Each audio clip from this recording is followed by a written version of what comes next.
What's up, peeps? This is Todd, and welcome back to my show.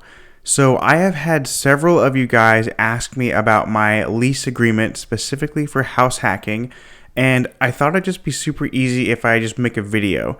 Now, I am technology challenged, and I do not know how to link a PDF download in the description of a YouTube video. So if anyone wants to put in the comments like how I can do that, that would be awesome. And that way you guys can just download this sample lease agreement. Now, before I get into the meat of this agreement, let me first just say this. I called the city that I live in to first make sure that house hacking was legal in my city. Basically, what that means is make sure that I can have unrelated people renting a house in the city that I live in, and the answer is yes, I can do that in my city. So first and foremost, make sure what you want to do is legal in the area that you are planning to invest in. Secondly, this specific lease works well for my area. So I am not a lawyer. I do not claim to be one. I don't know if this lease will work in the city that you live in. So make sure to do your own research. Don't just take whatever some random guy on the internet says as dogmatic fact. Make sure to always look into it yourself too. With that being said, I will go through this lease. So the first thing that I have here is highlighted, which is the 12-month agreement. And what I have highlighted is the things that might change. So this could be a 6-month lease, a 9-month lease, or a 12-month lease. What I like to do is stagger my leases. So if I have a 6-bedroom home, I like to put 2 people on 6 months, 2 people on 9 months, and 2 people on 12 months. And then I like to renew everybody at 12 months. But that way, when leases are expiring, I only ever have to worry about 2 rooms that are coming up instead of all 6 because the leases are staggered. Now, of course, this is a fake address, 1234 Silly Hat Drive. So you want to make sure to edit that to actually what your address. Now, this is just in the contract. I have here that the landlord is going to be defined as Todd Baldwin, and that's going to be the basically in definitions that the owner of the home. And then I have the tenant, which I just wrote John Smith for here, shall be referred to as resident. So all through the lease, instead of writing John Smith or Todd Baldwin, whenever I'm identifying either myself as the landlord or John Smith as the tenant, I just say resident. This makes it a lot easier because you can have a stock lease where if you just have resident all the way through, all you got to do is change the name up top one time, and then you have a new lease for a new person. You don't have to go through all 6 pages and change the name every single time. So now the next thing I have again is the address here, and of course that is subject to change based on which house they're renting. The next thing that changes is the actual dollar amount. You want to have that at the top of the page here.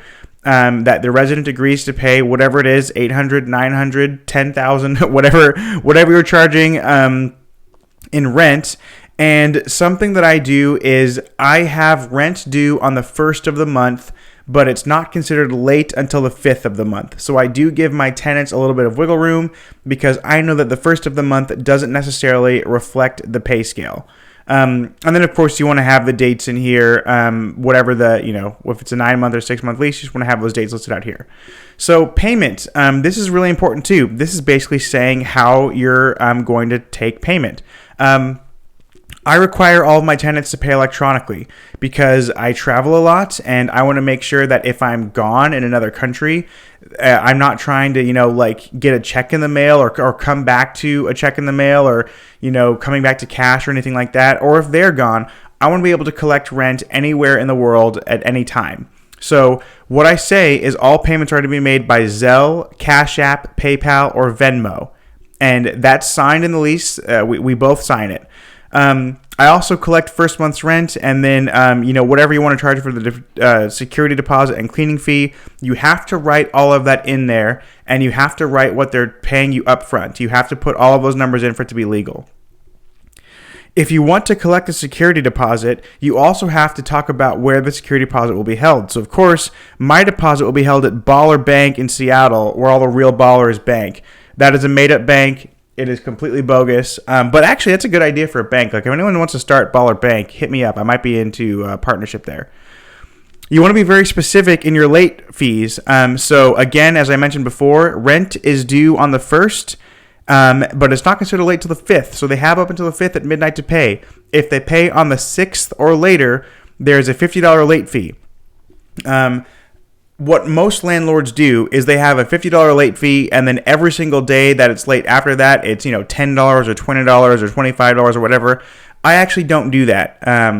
I don't want to nickel and dime people. I understand that $50 is not a huge incentive to pay rent on time. I have had people pay late. I have collected a lot of money in late fees over the last couple of years. And that's just kind of the nature of the beast here. But I do not nickel and dime people on the late fees. I don't do a charge every day. But I can tell you this, in 4.5 years of collecting some late fees and some lease cancel fees, I think I've collected over $15,000 in the combination of late fees and lease cancellation fees. So even though I'm not doing it on a sliding scale, it's still quite a bit of money. For the utilities, you want to be explicit in what you agree to. Now, one thing that I don't have in here that I include is the house cleaner. This is really important because I advertise all of my properties as having a house cleaner come through once per week, which I do. I absolutely have a house cleaner come once per week, and I pay her. I pay for that. But I don't put it in the lease, and there's a very specific reason as to why. Let's say my housekeeper moves away, and it takes me 3 months to find a new housekeeper. All of the sudden, if I do not have a housekeeper going through that house on a weekly basis and it's written into the lease, I am in violation of the contract. So I do not put in here that I have a house cleaner. I don't even put in here that I supply the house with toilet paper and paper towels and all that stuff, even though I do. And I advertise that I do, and I do. I've never not done that. But again, like for example, coronavirus happened.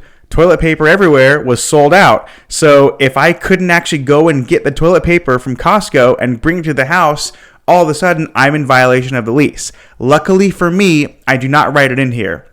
So here's what I write in: water, sewer, garbage, internet, cable, and electricity, because no matter what, I'm always providing those. And again, I am providing the other stuff like the housekeeping and the pest control. But, if the maid is sick, so she can't come on a particular week, or if I have to fire the housekeeper, or, whatever it is, I don't want to be caught with my pants down in violation of the lease.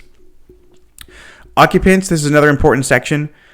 We allow guests to stay over 8 nights within a 30-day period. So that means that if you have a tenant who has, let's say, a boyfriend or a girlfriend, significant other, they can pretty much come spend the night every weekend and it's not a problem. Anything more than that, there is a surcharge. I charge $200 if they have a guest over more than 8 nights because they're taking up space in the kitchen for the other tenants. I'm paying all the utilities, so if their guest is showering and cooking and all those stuff, I'm paying for it. And I also, again, I supply the toilet paper and the paper towels. So if they have a guest over for an extended stay, they're using up resources that I'm paying for. And also, it's already a big house with 6 people. I want to try to limit, the guests over to just the weekends and hopefully no more than that. Pets is another important section. I do not allow any pets in the house of any kind.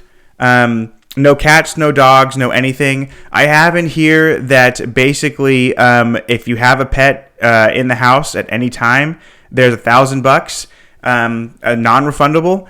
And if I ever allow a pet, there will be additional monthly pet rent of $300. But again, this is just basically to sort of just scare people into not having a pet, because if they have to pay $1,000 up front and then $300 for every month that they're there, it'll just disincentivize them for having a pet in the house. And again, this is a lease that both parties sign before they are allowed to move in. They sign this. So the reason why I do not allow pets in the house, number one, it can completely trash the carpet. It's not that I hate dogs or I hate cats, but best case scenario, you have the most awesome, smartest dog in the entire world. It'll still take a dump on your carpet. So it can trash the house completely. The other thing, and more important, is I actually have several tenants that are allergic.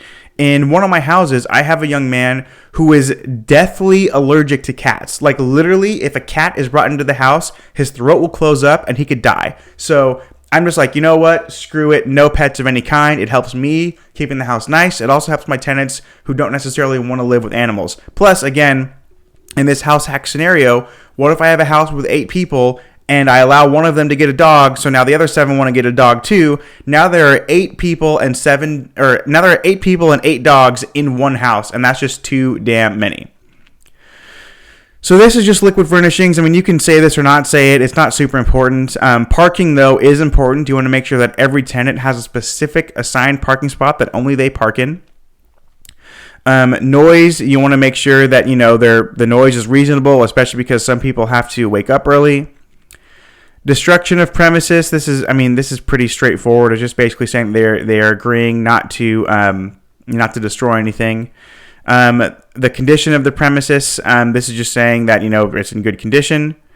Alterations, I do not allow people to put up paint or alter or, pretty much anything that requires a lot of stuff.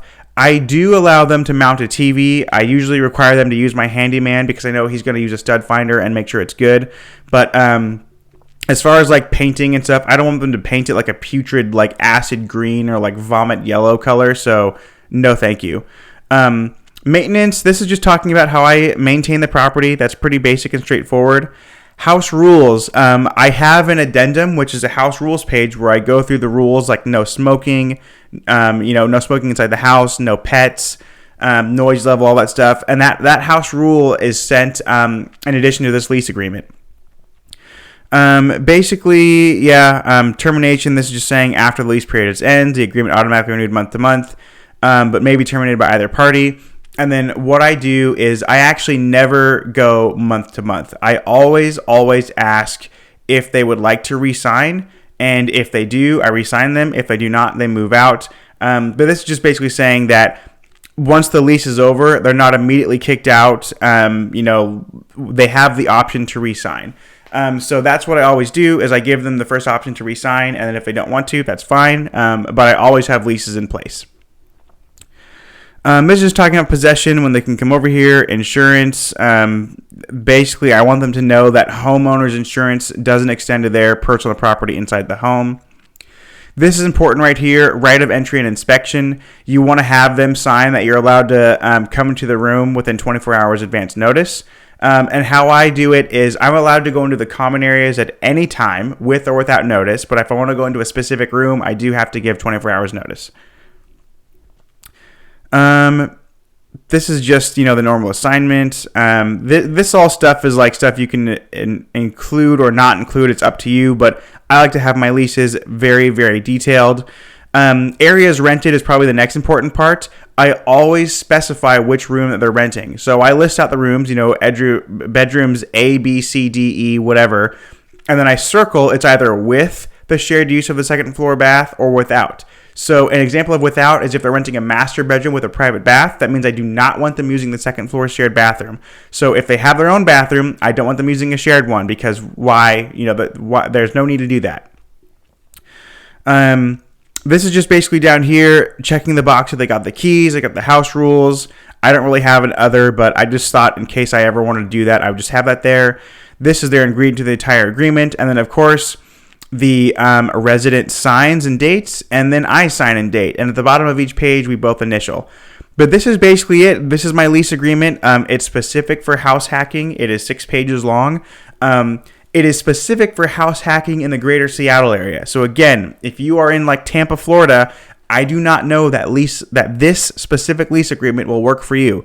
So make sure you have your own lawyer look at it, or do your own research, or you find specific laws for your area. This is the one that works for my area, so this is the one that I use. But I hope this video was at least helpful to you. And again, if anyone can tell me how to include a PDF attachment in a YouTube video, I will get this lease attached there, and that way you guys can download it for yourselves.